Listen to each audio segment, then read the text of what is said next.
America's biopharmaceutical companies have one very important thing in common: a common enemy. We're making great progress because we're collaborating in ways that we've never done before. In a matter of weeks, we've progressed from potential treatments to antibodies and antivirals that have shown positive results. to several promising vaccine candidates. Because science is how we get back to normal.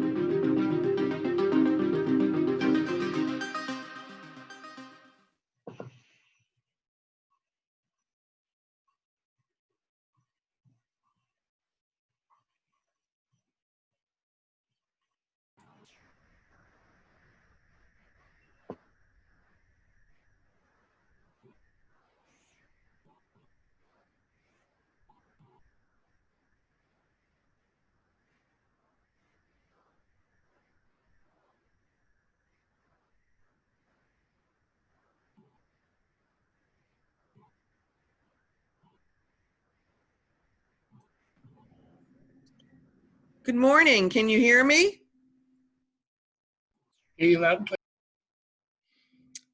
clear. Welcome, everyone. Let me get my screen share up.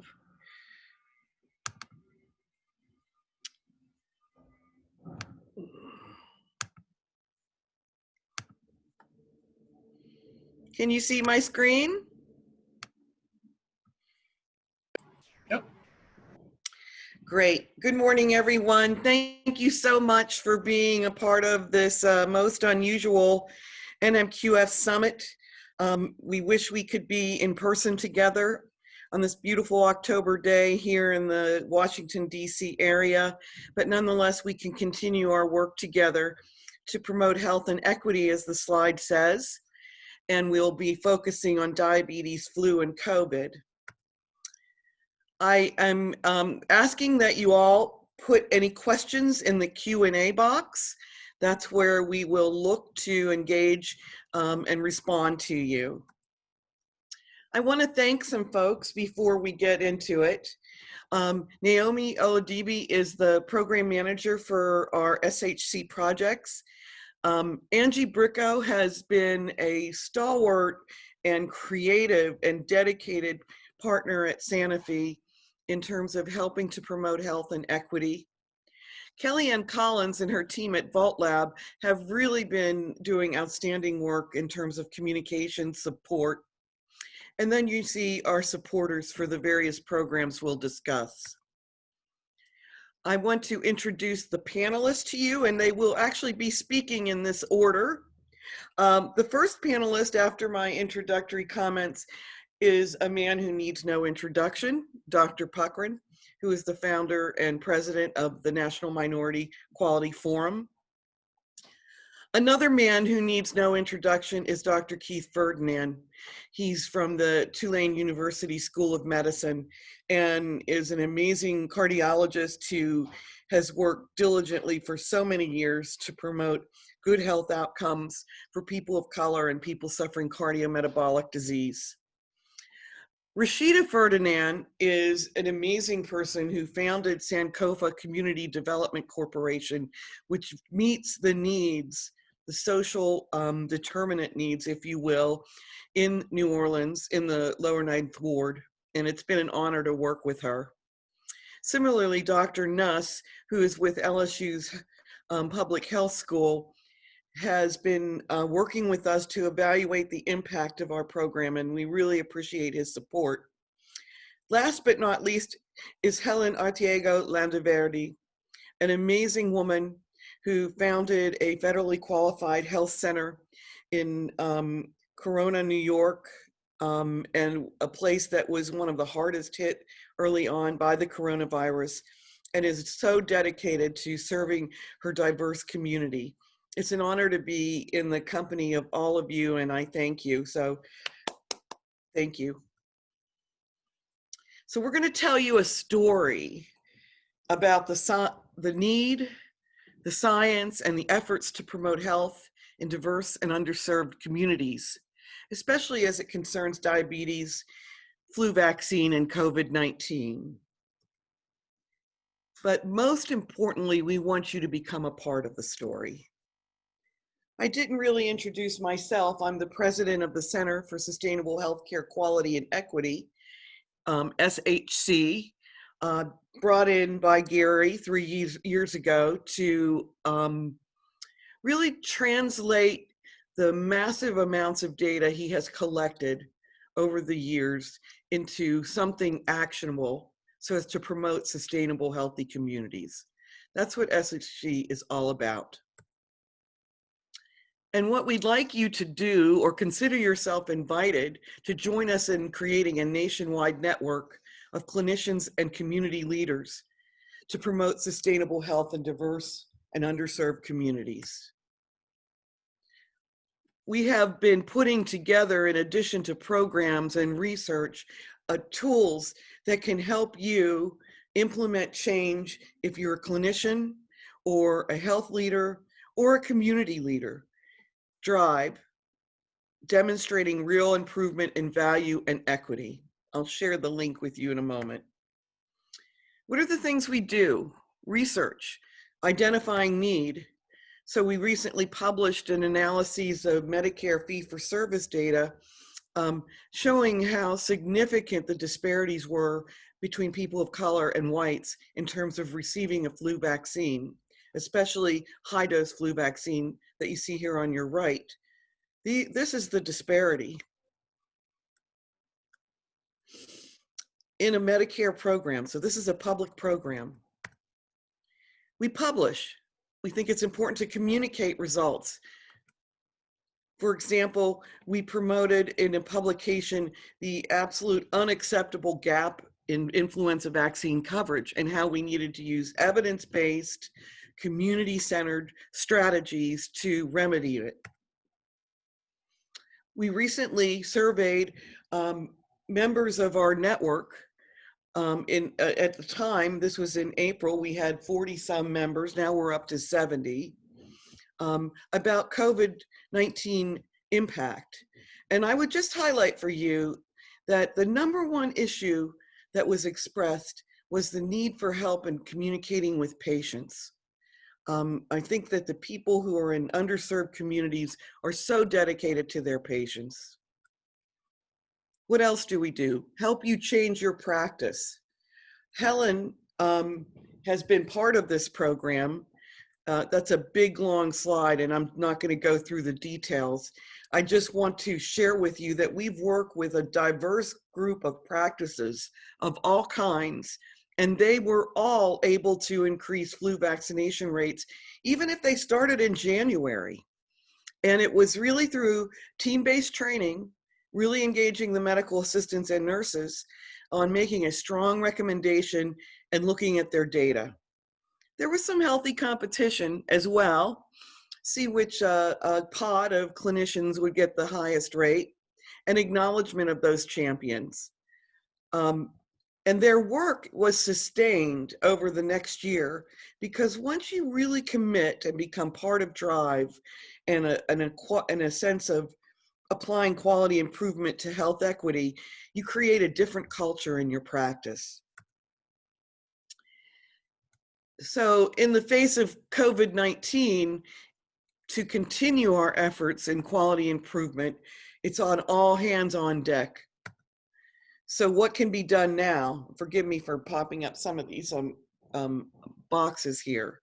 In terms of flu vaccination, we're basically saying all healthcare providers need to be involved in either providing a flu vaccine, so very important during COVID, or recommending it. There needs to be training at the practice level. There needs to be increased attention to safe access to the flu vaccine, and attention to providing high volume access, such as mobile and drive-through. And maybe most importantly, engagement of community leaders in the planning, communication, and even vaccine provision. In this era of such great distrust and strife and suffering, trust is kind of the currency that will help us help communities protect themselves from illness like flu. We think that it should be targeted as well to communities of color, which are especially susceptible to COVID and thus getting a flu shot is even more important. Communities with historic low rates of flu vaccination, and as I noted, communities hard hit by COVID. This cartoon is basically showing how in our hands we are supporting communities and practices in promoting flu vaccination. The trust through patient and community engagement is number one. There are evidence-based approaches that can lead to the change, expansion of the pool of providers, and new workflows that make use of mobile, outdoor, and safe strategies in a COVID era. I just wanted to say again, nor has building trust between healthcare and community been more important. So what are our resources? What are we inviting you to partake in? We have guides to safe and high volume vaccination practices. We have video training on making a strong recommendation. We have educational slide sets, communication tools, and even some grants for local programming. We have a wonderful series by Shanina Knighton of infographics that are culturally sensitive and really practical in terms of how to protect yourself from flu. We have our Drive Toolkit that is supported by a monthly coaching call on the last Friday at noon of every month. But we also can provide a call of individual support as you launch your effort. And we want to spotlight your efforts and not just be the ones kind of presenting, but giving you an opportunity to share with your colleagues around the country successful efforts and provide you an opportunity for recognition as well. We have a huge community and clinical leader toolkit with all kinds of templates for letters to the editor, social media graphics and messaging. We're even having some sermons that will be available soon. And you see some pictures of those down there. I've been talking about flu vaccination a lot, and much of the program today is going to be about diabetes, but I want you to be aware that we have activities in all of these clinical spaces. So we'd really like for you to join us and become a part of the network that is going to assure a better tomorrow with sustainable health in every community. Here's my email address. Send me an email. I'm going to stop sharing. Turn it over to my boss, Dr. Puckrein.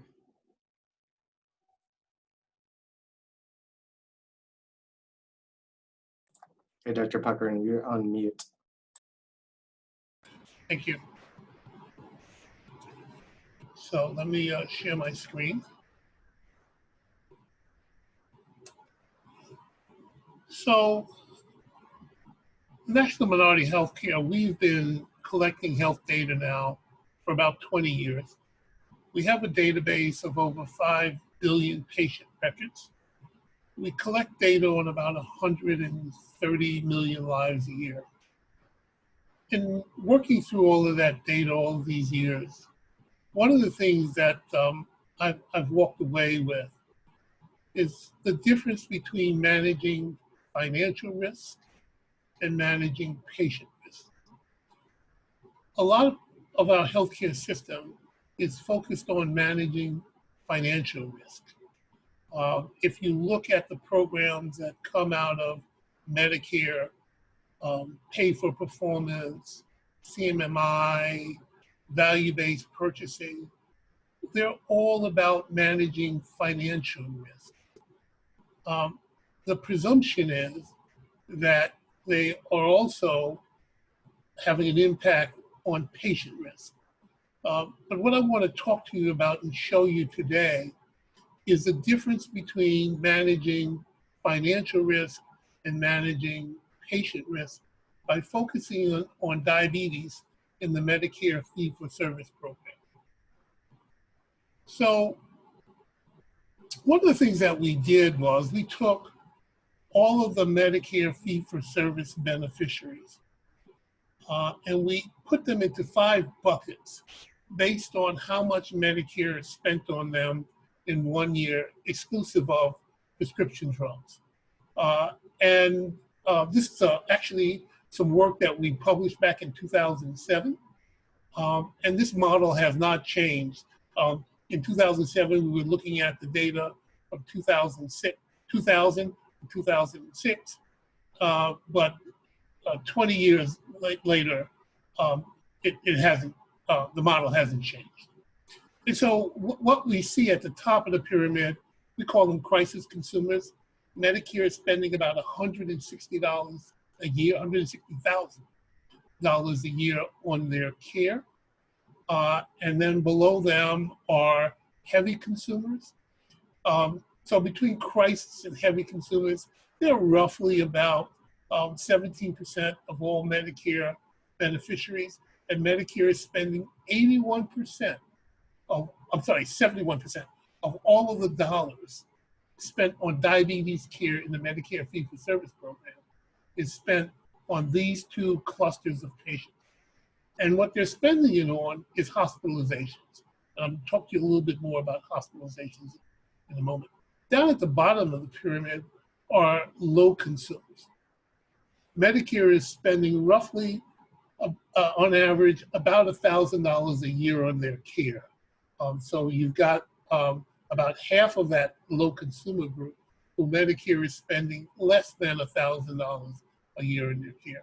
We did some work. We took the ADA guidelines and we lined them up with a Medicare reimbursement schedule. And what we can say is if you are following the ADA guidelines for the management of diabetes, then it's going to cost you more than $1,000 a year to provide care to patients with diabetes. So the way the system works is basically those crisis consumers, they have very high mortality rates. Their mortality rate is about 26% per year. Even these heavy consumers, they have heavy mortality rates, high mortality rates as well. So what happens is that those low and light consumers here, they migrate over time. They become the crisis and heavy consumers. And so what's happening is because Medicare fee-for-service is paying so little for the care of these patients, they're spending that money up here. And so they're not providing the preventative services and interventions that are needed to keep these populations from migrating up. And basically, when you look at the data, these crisis and heavy consumers, they're suffering from organ damage. They have heart disease, they have kidney disease, they have COPD, so they're getting major organ damage. And once they have that, they don't come back really. Their costs stay high, and they have a high mortality rate. And so just to give you a sense of what the mortality rate is, and so this is 2017 data. Now remember, I showed you 2006 data. 2017 data isn't very much different from the year 2000. So that crisis consumer group has a 26% mortality rate. Over 3 years, 78% of them will die. Those heavy consumers, about 52% of them will die over that 3-year period. And it's this group down here of these light and low consumers that migrate up and cost the system. So much of our national dialogue about care is dialogue about managing financial risk. But what's really important is managing patient risk. Because the point is, we cannot eliminate health disparities if we don't intervene early with patients. We can't help the underserved if we're going to just focus on managing financial risk. And so if we want to reduce acute events for those low and light consumers, that is, reduce their hospitalizations, ER visits, disability, and mortality while improving their quality of life, we have to learn how to manage patient risk as the driver. At the National Minority Quality Forum, we would argue that the prime directive of our healthcare system has to be about managing patient risk. No patient goes into the healthcare system believing that the system is going to elevate their risk. And I'm telling you that the system is elevating patient risk by its attention to financial risk over patient risk. Just to give you just a final feel of what I'm talking about, just in sheer numbers here, 57% of the spend in diabetes, for diabetes care in the Medicare fee-for-service program is spent on hospitalizations.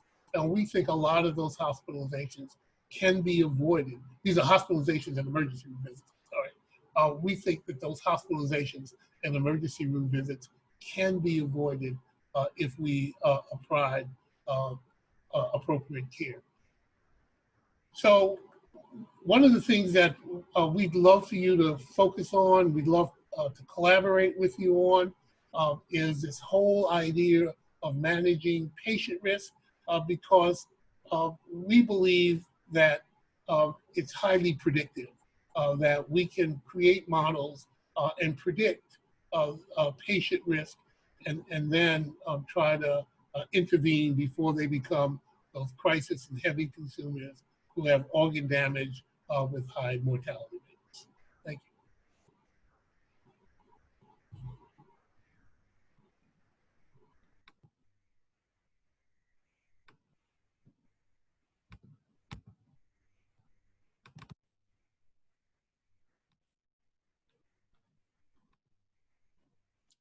Thank you, Gary. It's really my pleasure to participate in the programs that have been done by the National Minority Quality Forum and SSR in terms of decreasing cardiovascular morbidity and mortality in persons with diabetes. And I'm going to specifically address what we call the triple pandemic: diabetes, influenza, and COVID-19. I am one of the members of the Healthy Heart Community Prevention Project. We've been working in New Orleans, Louisiana for 3 decades. We pioneered along with the late great Elijah Saunders in Baltimore and B. Wayne Kong, doing blood pressure interventions in barbershops and beauty shops and at sporting events. But our most recent endeavor has been with Sustainable Healthy Communities in the New Orleans Diabetes Collaborative. And what we have been trying to do is, and I'll show you some of our outcomes, is to prevent and treat diabetes and decrease the worsening complications by patient education. I'm a cardiologist, but I always have suggested early on in the process that if we want to keep persons with diabetes out of the hospital, make sure that they get vaccinations. And I'll summarize our Healthy Heart efforts over the last 18 months. Because of the pandemic, we have not been able to do the type of in-person direct communication with our community, but we expect that we are soon going to be able to do that, and we're going to build into our platform education about COVID-19 and its disparate impact in the minority communities. As I mentioned to you, as a cardiologist, I've always been aware, panel D of non-Hispanic whites, panel E of non-Hispanic blacks. The top dotted line are all forms of cardiovascular disease, and this is the #1 cause of death, including persons with diabetes. But if you look at the height of those curves, it's markedly higher when you compare whites to blacks for cardiovascular disease. And we can't really just talk about mortality or death. It has a great impact on the psychological status of the Black community with early premature death, the loss of mothers and fathers, and an economic impact with those persons who would be working for decades who die prematurely. Diabetes, as most of you know, is disparate in the non-Hispanic Black community here in the red, and also in Hispanics here in the green. And specifically, when we do geomapping, if you look at some of the hotspots, one of the greatest hotspots is in the Mississippi Delta at the bottom of the Mississippi River, where New Orleans lies, where you have one of the most potent risk factors, very high, that is comorbid for diabetes, hypertension, and diabetes itself. This is one of the slides that we use in our education, that we try to get patients with diabetes and hypertension to understand the negative impact of refined carbohydrates, fat, sodium, and excess calories. And we use evidence-based information such as this from the Association of Black Cardiologists that talks about the plant-based approach. You don't necessarily want your clients all to turn to vegans, but you want them to understand that high potassium, low potassium foods, low saturated fat, avoidance of refined carbohydrates is beneficial in persons with diabetes and cardiovascular disease. Gary had a very nice slide. He didn't have much time to go into detail, and I won't either. But we now know, as cardiologists, that at least 2 of the newer classes of medications, the GLP-1 receptor agonists, which are injectables, and the SGLT2 inhibitors, which are oral agents, now appear to be cardiovascular protective methods of decreasing disease. The GLP-1 agonists decrease atherosclerosis and have some renal effects. The SGLT2 inhibitors decrease hospitalization and cardiovascular death with heart failure, even without diabetes. 2 major trials, the DAPA-HF trial using dapagliflozin and Emperor reduced using empagliflozin, have shown that benefit.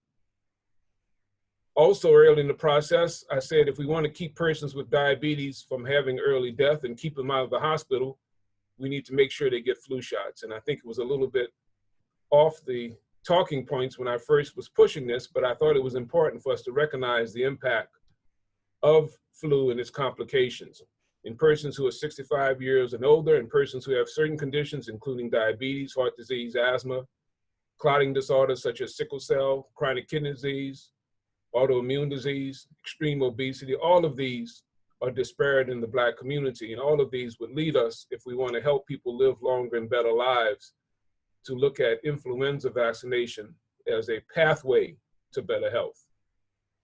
This is one of the slides that we use when we teach our patients. We let them know that if you have diabetes, you have a 3 times increased risk of being hospitalized. And if you get vaccinated, you decrease the risk of getting sick with the flu, you reduce hospitalization, and we actually teach them how much reduction can be done. This is directly from CDC. You can reduce hospitalization by 79% in persons with diabetes by using vaccination. Remember that number, 79%. The New Orleans Healthy Heart Community Prevention Project then initiated its methods of going by geomapping, looking at the zip codes, which were predominantly African Americans. We wanted to increase vaccination use, teach patients and improve self-efficacy in community centers and faith centers. And we wanted to focus on diabetes, heart health, and influenza vaccination using evidence-based, non-commercial, culturally appropriate materials. We use physicians to do the training, but I will tell you that much of the organization and the actual impetus of Healthy Heart has been done by a PhD in nursing, Daphne Ferdinand. We had pre and post surveys for education to show retention of information, and these interventions would happen 1.5 to 2 hours. One fine point is that we didn't set the time.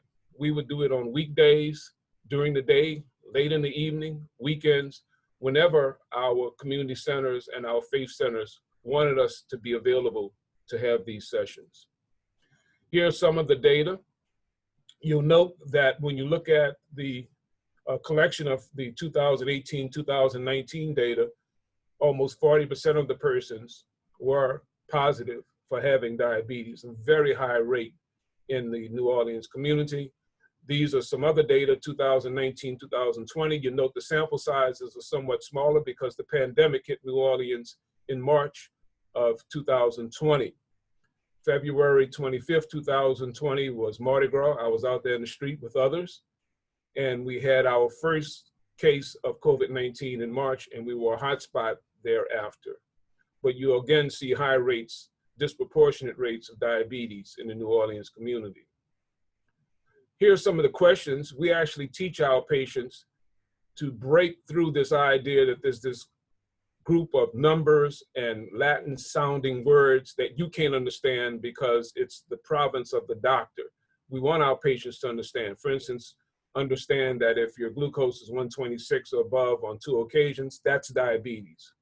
We want them to understand that foods that are high in potassium are good for blood pressure and hypertension, and the other things are adverse. And we actually embrace the more ambitious goals of less than 130/80 for blood pressure control in persons with diabetes who are at high risk.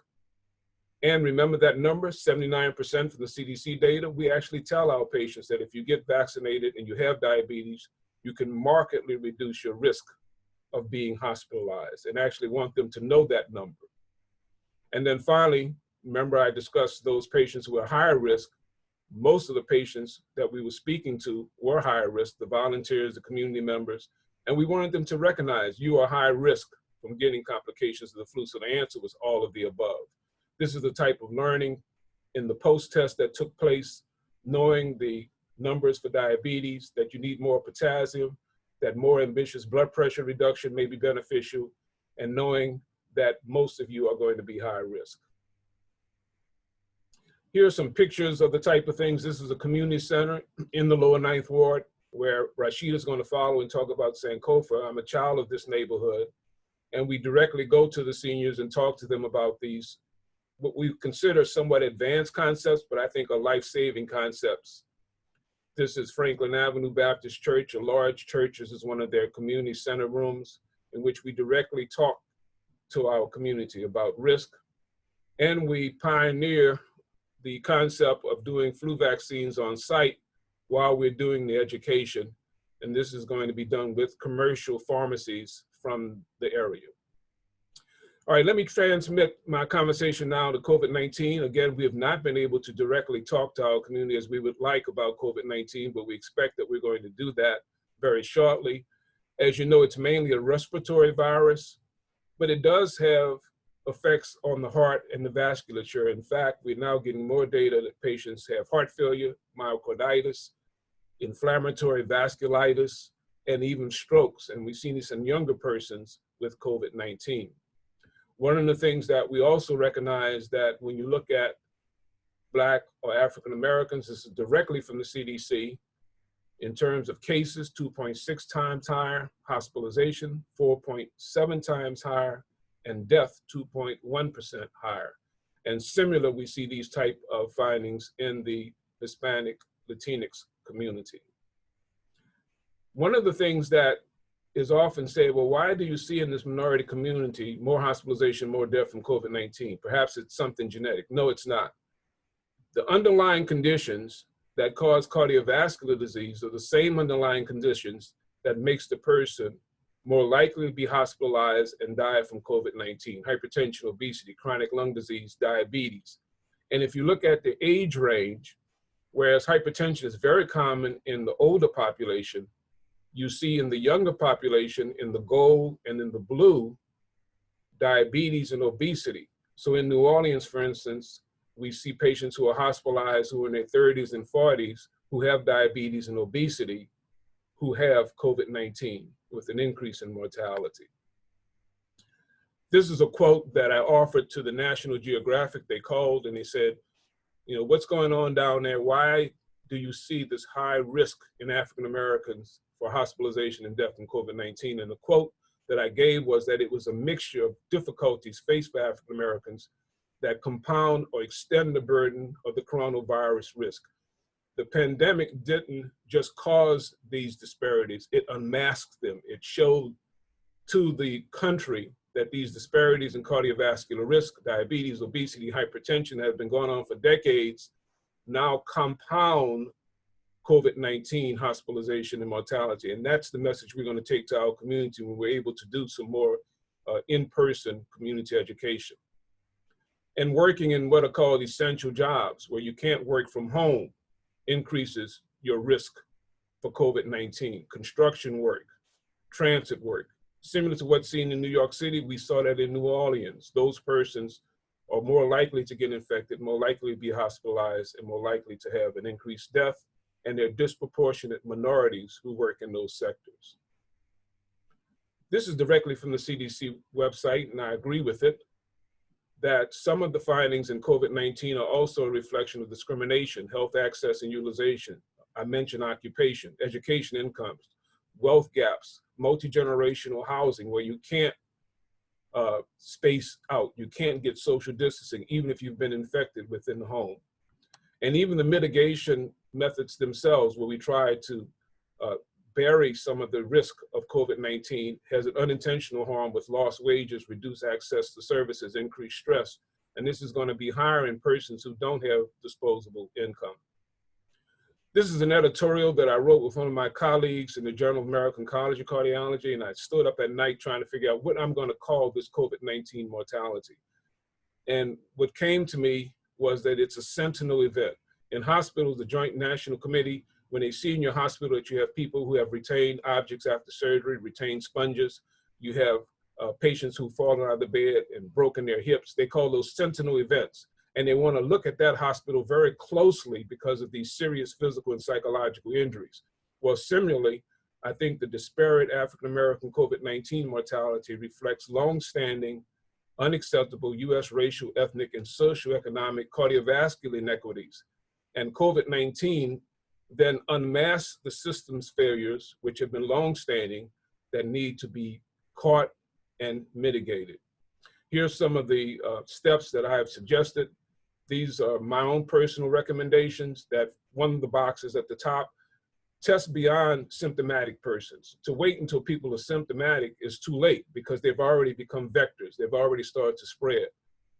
Our early testing was done in shopping malls. People were driving with their cars, but a lot of disadvantaged persons don't have cars. We need walk-in facilities. For instance, with Hurricane Katrina, 40% of people in New Orleans who cook the meals and clean the hotels downtown and work in the convention center catch the bus. Well, they can't drive to the suburban mall in order to be tested for COVID-19. We also to encourage telemedicine, blood pressure monitoring, home scales, heart healthy eating tips through education at home, and tell our patients that if you have symptoms of heart disease, shortness of breath, chest pain, weakness, that you should seek emergency care. Many patients were staying at home, having heart attacks, heart failure, strokes, afraid to go to the hospital because of COVID-19. So Healthy Heart is here for New Orleans. We've been here for 30 years, and we suspect that with COVID-19, there's much more work we need to do. If you want to get more information, the website is listed there. The person who's probably best to contact through an email would be Daphne Ferdinand, Daphne P at healthyheartccp.org. And I'm so pleased for the opportunity to work with the National Minority Equality Forum and Laura and Sustainable Communities in this particular project. Thank you very much for this opportunity.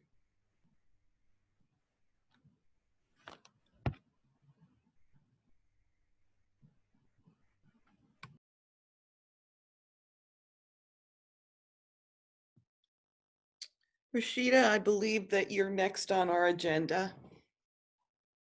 Thank you so much, Keith. Thank you, Dr. Ferdinand. Can you unshare your screen? Okay.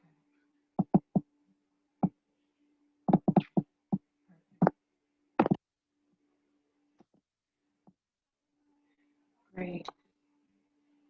I want to thank Sustainable and Healthy Communities, Dr. Larley Hall, Dr. Puckrein, and our partners in New Orleans for this opportunity to work with you all on the project for the past couple of years to address the importance of what we've been discussing this morning, the importance of diabetes education and prevention in our communities. I'm the founder and executive director of Sankofa CDC.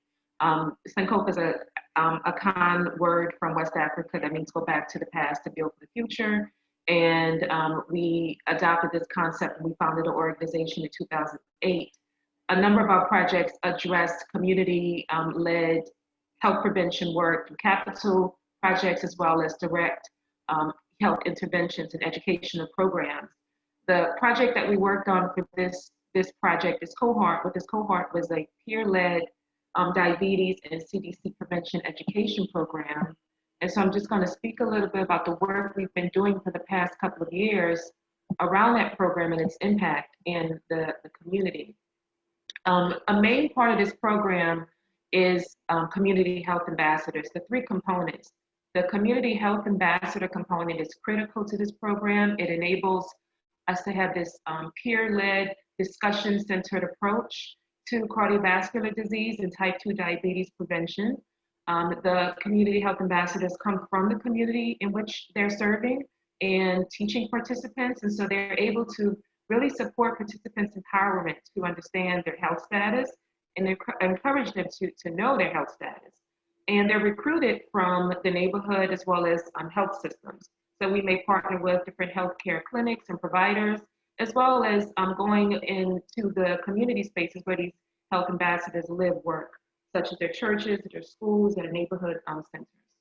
They also help promote healthy eating habits through home recipes. So they're really a critical component of reaching folks and empowering them to be to address their preventative approach to diabetes and cardiovascular health. Another component of this program is the curriculum that we use. We've looked at a number of curriculums that address hypertension reduction and health education. We've looked at American Heart Association, the Empowered to Serve curriculum. And for this cohort, we've adopted the CDC Prevent T2 Lifestyle Change Program.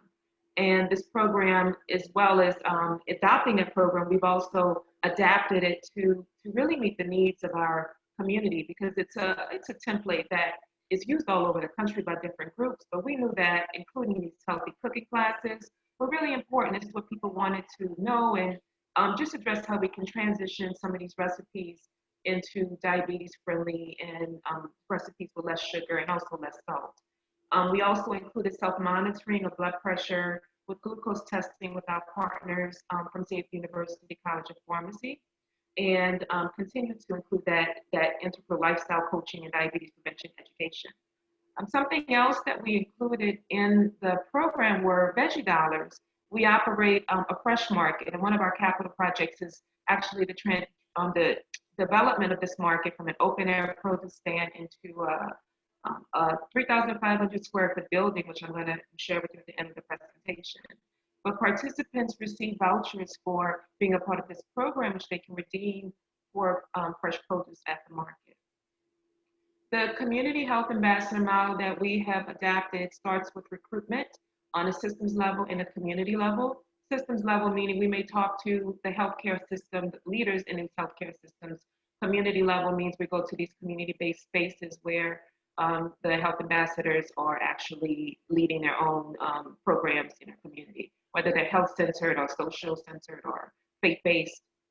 And we then implement training. The CHAs engage in lifestyle coach training following a CDC Prevent T2 curriculum for diabetes prevention. And we engage in post-training follow-up as well and continue to support the CHAs, whether it's with informed science and data, or they have teachers and coaches from the healthcare community who may do some classes and workshops with them. Participant recruitment is really important to this program. We make sure that we work with the CHAs and they are engaged and enrolled to recruit participants from throughout the community. And we continue to meet with them and give them the opportunity to also start to mentor new CHAs as the program develops.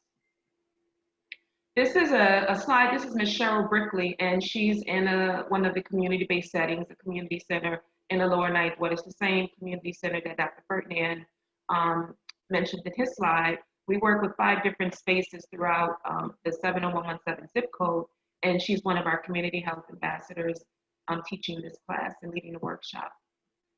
The community health ambassadors also encourage the participants to learn how to take their blood pressure. So they self-monitor, they learn with each other, and have these peer groups that they meet with to do that. One of our outcomes from the program were knowledge that was increased through nutrition education as well as cardiovascular health education. And we found that 47.9% of our participants improved their knowledge of nutrition topics. And the nutrition topics that they learned were about sodium intake, ways to control sodium in their diet, overconsumption of sugar, and sugar-sweetened beverages. And we found that 66.7% had an average correction rate at the endpoint.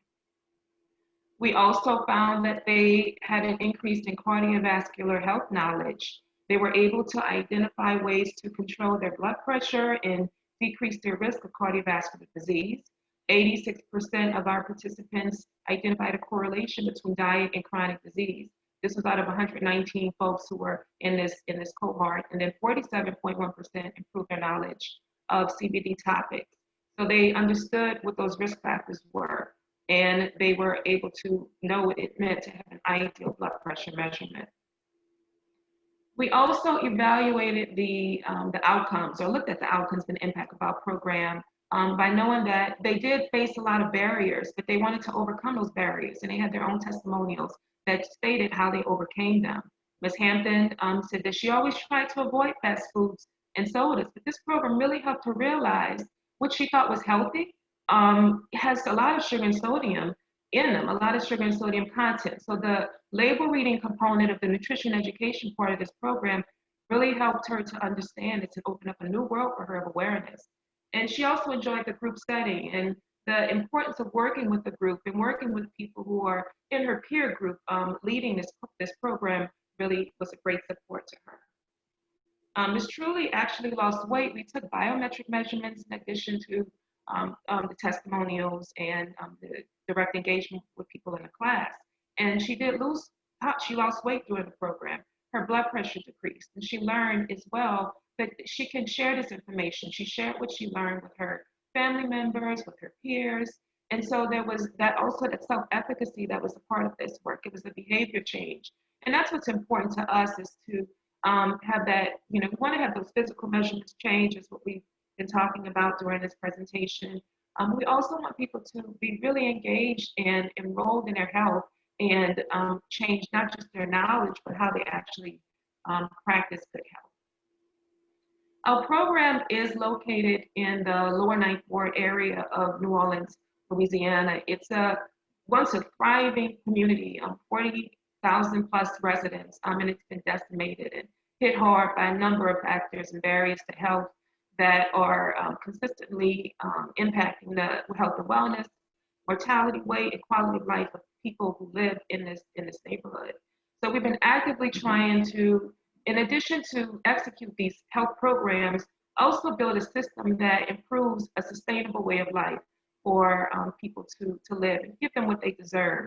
Right now, we are in a position to really develop not just the health and wellness of people through educational programs, but the commercial thoroughfares and economic revitalization of the space. And this is one of our projects where these programs will be taking place. Right now, they take place in our headquarters, which is a community center, and it's a great space, but we want to connect this project to a healthy cooking facility. So we are working with our economic development office in the city and a fresh food retail initiative, which is a project of USDA, to build a center where the participants will have an actual teaching kitchen where they can actually execute the work through healthy cooking classes, and also have a conference space where they can meet and talk and engage with each other.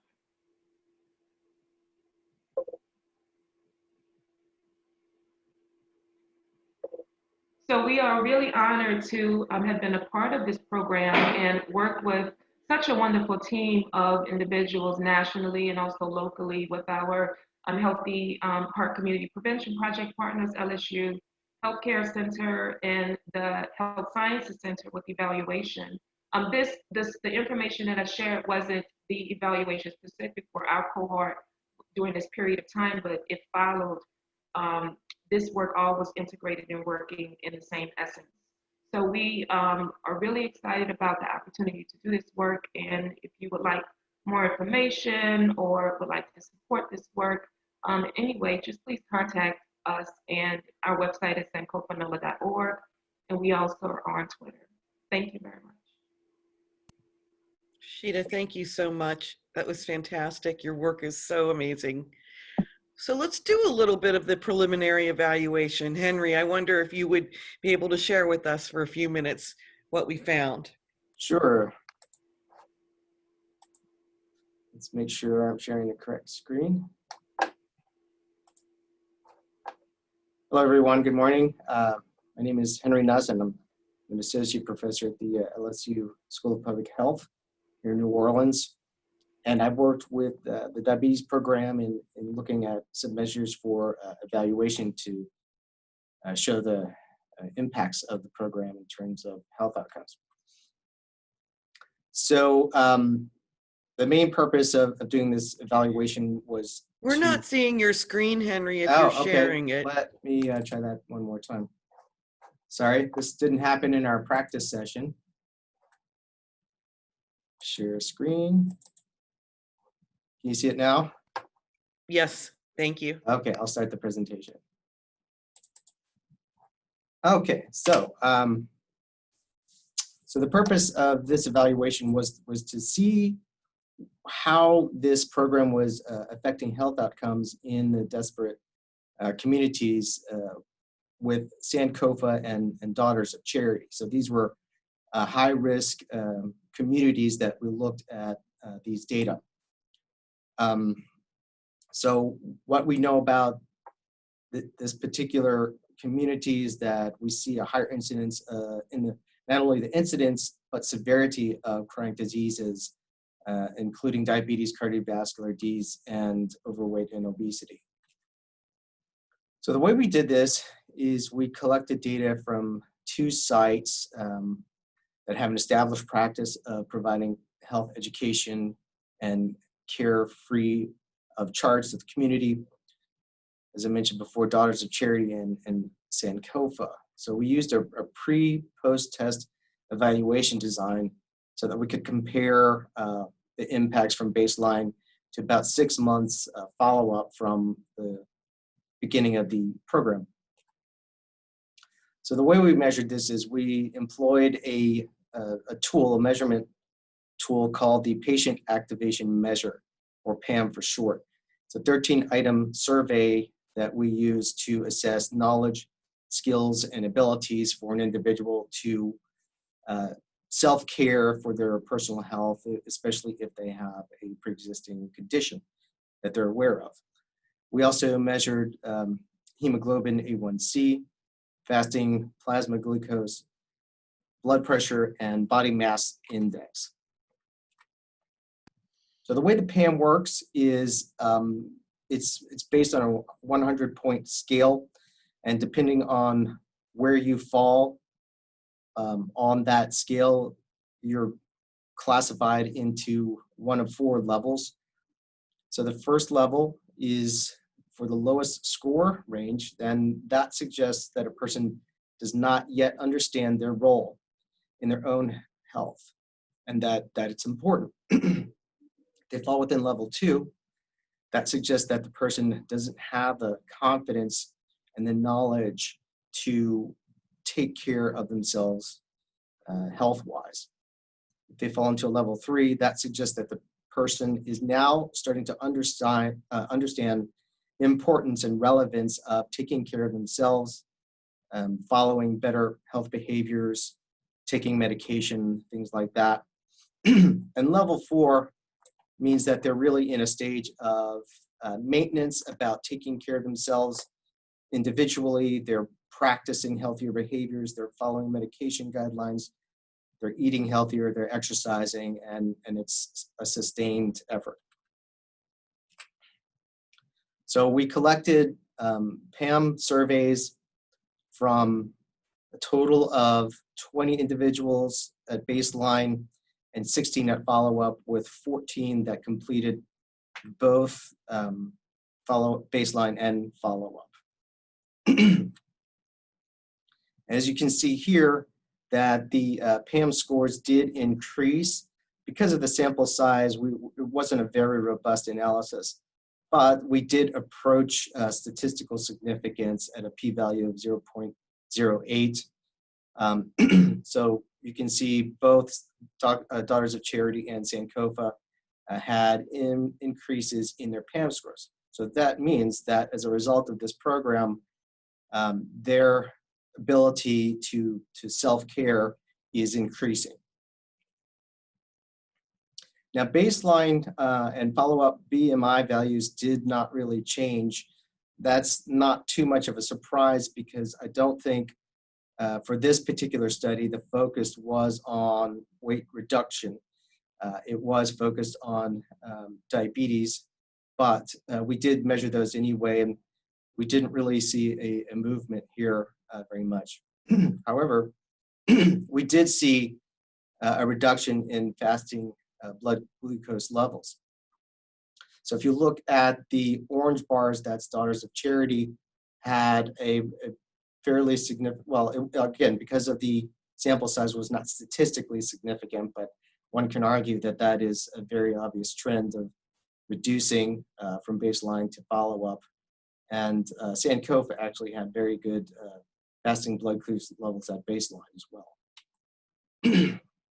We then did a correlation between blood glucose and PAM scores. And there turned out to be a negative correlation, which in this case is a good thing, because you want to have lower blood glucose levels the more confident you are that you can and will take care of your own health. So that's exactly what this chart is showing here. Similarly with hemoglobin A1C, we see that the values decreased from baseline to follow-up. Again, not statistically significant, but that is because of the sample sizes.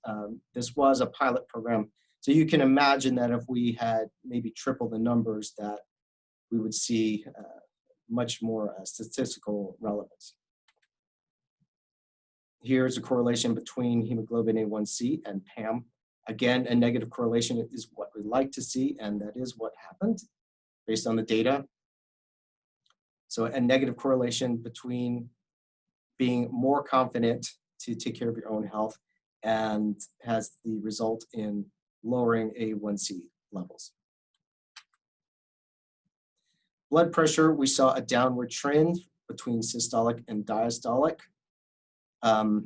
We saw that Sankofa participants approached statistical significance, but it's fairly clear that there is a downward trend in both systolic and diastolic blood pressure measures. And once again, a negative correlation, which is a good thing, between blood pressure and PAM scores. So we can say then that that correlation is I think this one might have actually been statistically significant as well, because we had a decent amount of measures for that one. And then with the diastolic pressure, the same negative correlation.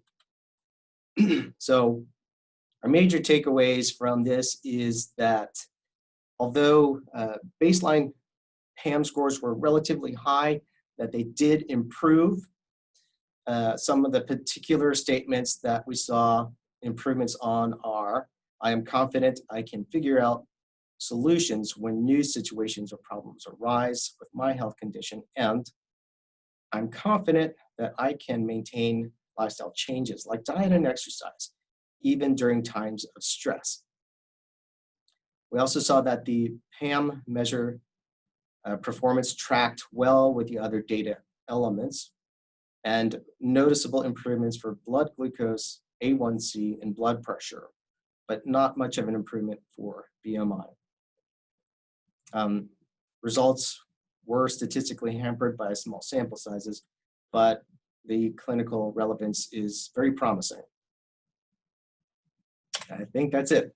Thank you. Thank you so much, Henry.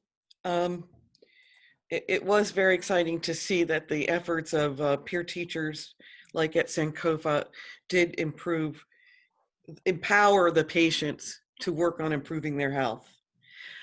Last but not least in our presentation list is Ms. Helen Arteaga Lavandaverde, who is, as I mentioned at the introductions, an amazing woman who serves her community so hard hit in this COVID period. So I'm going to turn it over to you, Helen, and welcome.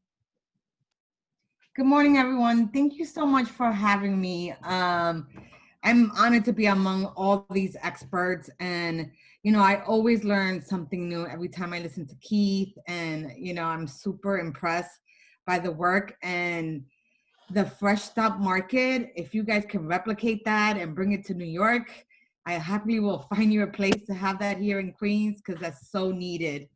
So I'm just gonna share my screen now. And alrighty. So I am from Urban Health Plan, which is a network of federally qualified health centers.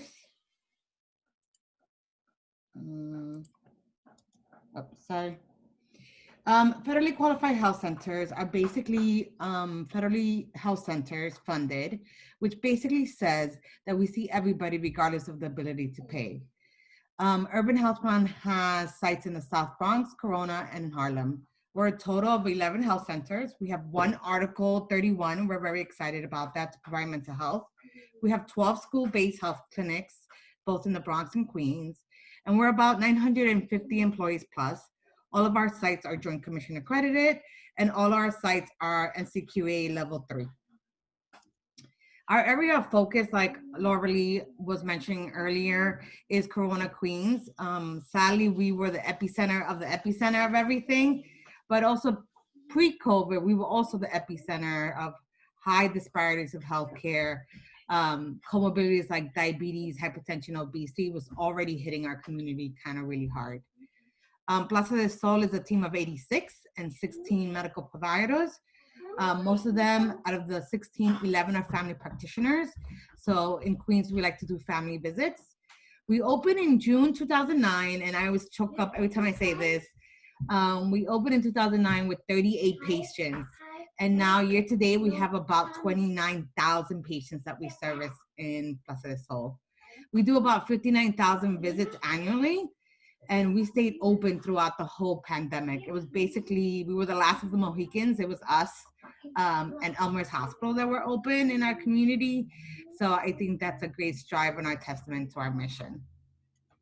So why diabetic patients? Like most of our other panelists have mentioned, they are the highest risk. They are also the highest risk for influenza. When a diabetic patient gets flu, they are triple the risk of being hospitalized, and then quadruple the risk of being in the ICUs in a hospital. So for that special attention, we wanted to focus on them just because the risk was just too high, and the prevalence of diabetic patients in our population was high as well. So we thought we could make the biggest impact there. Working with Laura Lee's team and being a type A team at Plaza del Sol, one of the things that I thank Laura Lee and the Drive team so much was step one, which was the learning. This is painstaking because, you know, as providers, we're ready. We want to go see the patients. We want to give the flu shots. We want to do the education. But taking this step was super important because it really let us do the research, do the surveys, do the focus groups, and really listen to the patient needs and really focus and learn what are the true barriers the patients are facing. And we kind of put this like in buckets. We use the Anderson behavioral model. We learn what environment is keeping our patients out of not getting the flu shot. What are some populations like predisposing, ambulant, and need? What behaviors are affecting the flu rates acceptance, and what other, like what's our main outcome to making sure we increase flu vaccines in this population. This took about, I want to say about 3 to 6 months to completely do, but worth every minute, and I think was the secret sauce of our success. Step 2 was the training, and as Laura Lee mentioned at the beginning of her presentation, we were part of a special group that got special training. Sorry. And in year 1, we focused just on the clinical team, but once we really looked at the learning piece and what was keeping our patients away, we quickly realized that this is not just the provider, the nurse, the clinical team. This involved everyone, from the patient advocate to the janitor to the secretary. Like everybody needed to get trained on the importance of increasing the flu vaccine uptake. And you can see that our rates went up a lot between year 1 and year 2. So that training was also very impactful in the work that we did. And then if you look, when we take step 1 and step 2 and we put them all together, implementing everything, one of the things that Laura Lee and her team, Naomi, always tell me is like, don't reinvent the wheel. And they put us, I didn't even know this existed in the CDC, but they already have information of 3 simple steps where everything is in Spanish and English. So this was quick. We were able to print them out in color and give them to our patients. Laura Lee's team sent us posters to put up. So this was a quick win to spread the word. The second win was that we discovered is, besides the training, is that we needed our patients to have full access to flu vaccines, right? So we created a walk-in service just for flu vaccines. Patients wanted to come in and out. They didn't want to see the doctor. They just wanted to get their flu vaccines. Because one of the things that we did in our learning, in our focus groups, a lot of our patients were afraid to go into pharmacies because of the language barrier, the cultural barrier, and the trust barrier. One of the things, they felt trust inside Plaza del Sol. They felt like if they got the flu vaccine, they were getting the right one on the right arm. And also they were getting it quick. There was that trust factor. So we made it RN standing order where the nurse could just give the flu vaccine without a provider order, which not only sped up the visit, but also it increased our rates as well. The other thing that we did is use our EMR system, eClinicalWorks, and using the CDSS alerts, well, I'll show you in a little bit. And then the fourth thing that we did based on our training and our research is that we needed a second RN just to be hired to manage the flow and reduce the wait time. Because one of the things that we did, most of our population can't afford to take a sick days off. Like one of our panelists said, you know, they're essential workers. They don't have time. They don't have sick days. You know, a lot of them work in restaurants. So they don't have the benefit of having a sick day. So for them, getting the flu shot was not so much of a prevention. It was a prevention of not getting sick, hence not affecting their economic situation. So a second RN was super important to hire and manage and reduce the cycle time. So this is kind of what I mentioned in our step 3, using the CDSS alerts. I don't know how many people out there have eClinicalWorks. So this is kind of like a feature that they have in their EMR. And what we did, which was like so simple, I don't know if you can see, we literally included influenza high risk. I mean, it was as simple as just adding it in there. And if the patient showed up that they didn't have it, it would show up in red. And this was a quick way for our doctors when they're seeing the patient, especially diabetics, when we see them every 3 months, for them to say, hey, you didn't get your flu shot, we'll give it to you right away. And here's some data. So, you know, data never lies. So you can see before we implemented all these changes and did all this learning process, you could say we were at 66% in 2018, and we jumped in 2019 to 73%. And this data is just for diabetics. And then you can look, all this work, which is what I tell already is most important, is that it sustained itself even during the pandemic. The process was so embedded in everyone that even as we shifted into telemedicine and we shifted in dealing with COVID, it did not change the behavior of our team. Flu vaccination was still important. So you can see here, as of September 2020, our rates are still 70%. We're off by 3, but we're very, I think by the end of the flu season, I think we'll show a very nice number as well.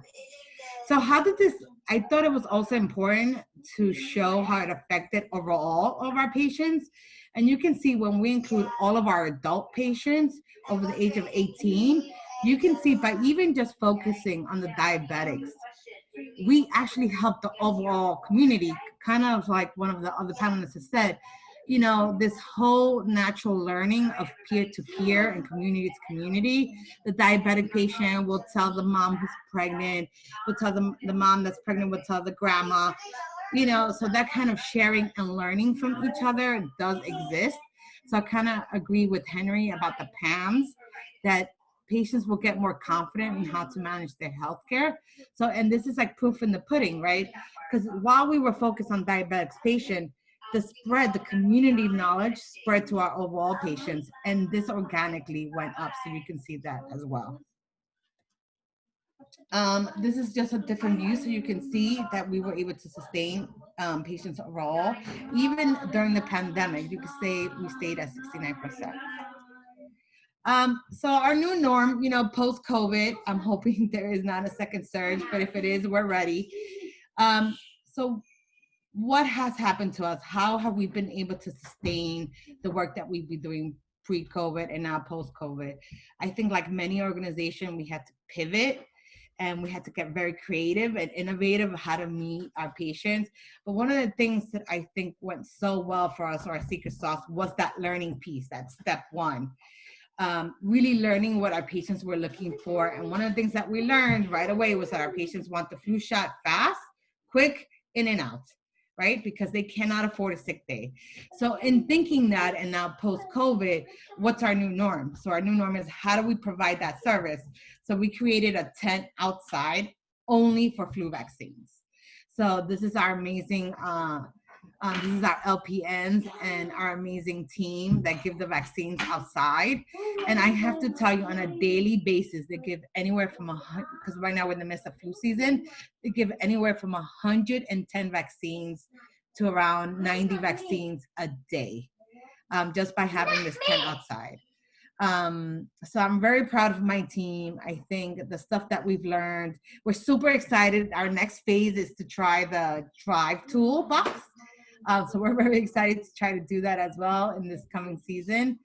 And, you know, I think one of the things that has been a great success is that we don't give up and we get innovative and we try to meet where our patients are at, and our community has benefit from it, and so has our workforce.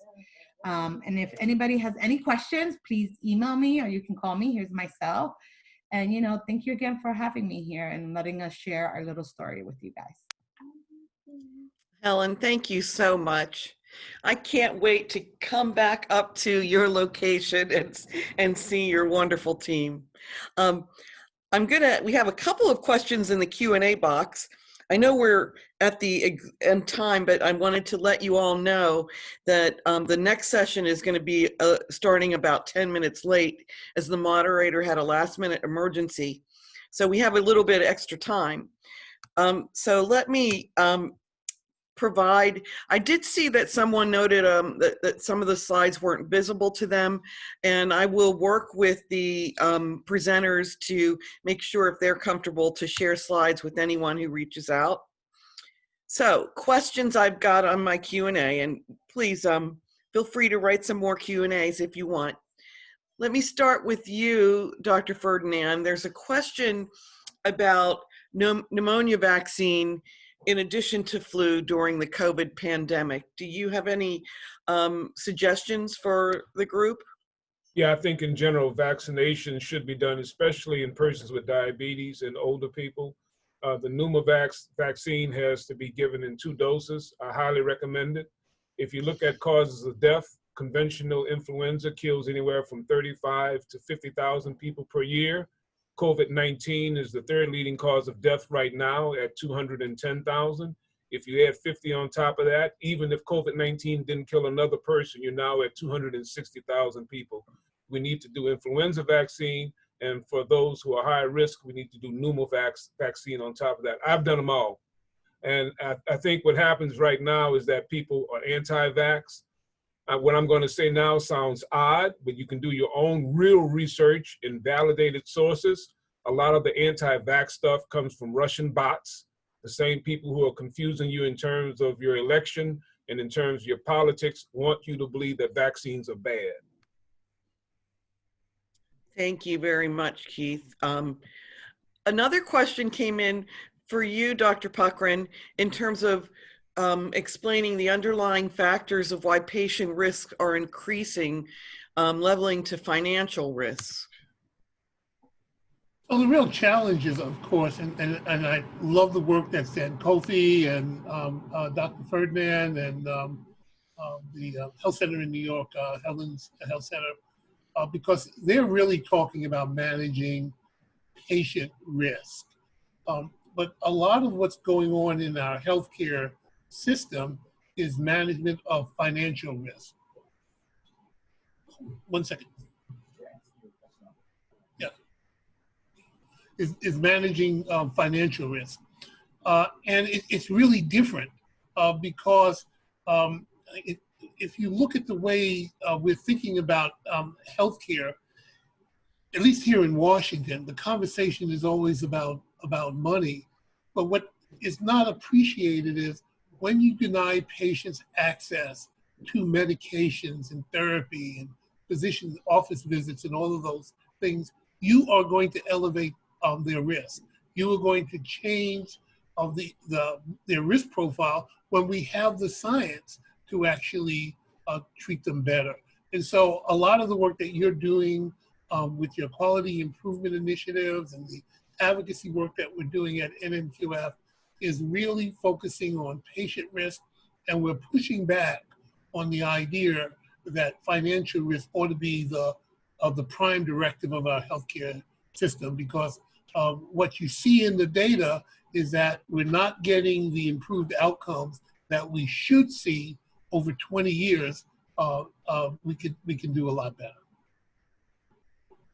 Thank you, Gary.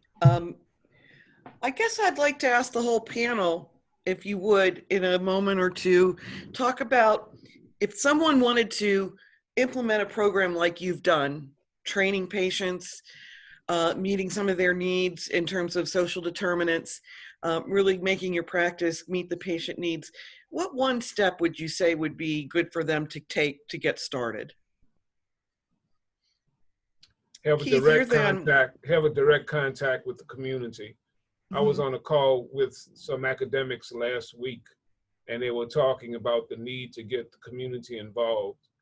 Well, you don't get the community involved after you've set up a program, after you have done an intervention. You get the community involved in the design and implementation. For instance, what Helen does, having her clients suggest to her what really is needed, and then she models that. Rashida has the working group with the community health workers who are community members who do the actual education. And even though I have all these letters behind my name, I still see myself as a kid from the lower Ninth Ward. And I think one of the reasons we are successful, why people come to hear me, is not because I'm this Tulane professor, but it's they're gonna go hear Keith. They're gonna hear what Keith's got to say. So the first step, you got to get people who are part of the community to work on these programs. Excellent. Rashida or Helen? I agree with the doc. I mean, I think one of the things that you have to do is listen, and that's part of the learning. You know, taking the time to ask those difficult questions, you know, and patients will tell you, the community will tell you up front what they like and don't like, and you have to be like, you know, because you're thinking you're doing this all amazing work for them, and you've thought of all these amazing ideas, you have all these resources, and they're like, no, we don't want any of that. We just want to be in and out. And I think being honest on what our patients and our community needs, and know that it's not a cookie cutter. And I think that's why that step one is super important, of learning, like taking the time and doing the surveys and the focus groups are important. I think what's also really important is for people to really know the information. And what's happening now, presently, which has been different than over the past years, is data is becoming a lot more accessible and transparent and relatable to people. We have these infographics, we have new media, so we have ways for people to really understand where this information is coming from and why it's impactful.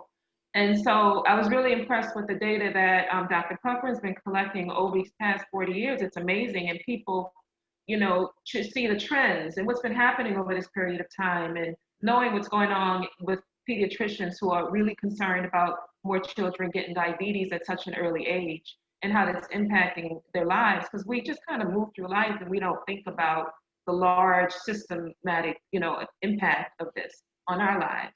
So that's an important part of our work, is the folks in the program want to know for sure, like, what's happening internally in their body. How does the heart work? How does the vascular system work? What does it look like? My father used to have these cholesterol models, these models of arteries with cholesterol in them, and you can see the plaque in the arteries. That visual is important, and if people can see visuals and not just models, but also data and statistics, and know that how this is really important to them, not just for their personal lives, but their, you know, peers, their colleagues, their community lives as well, their neighbors and friends, is helpful. That's great. Henry or Gary, do you have any additional thoughts about what might be a good first step or a critical ingredient?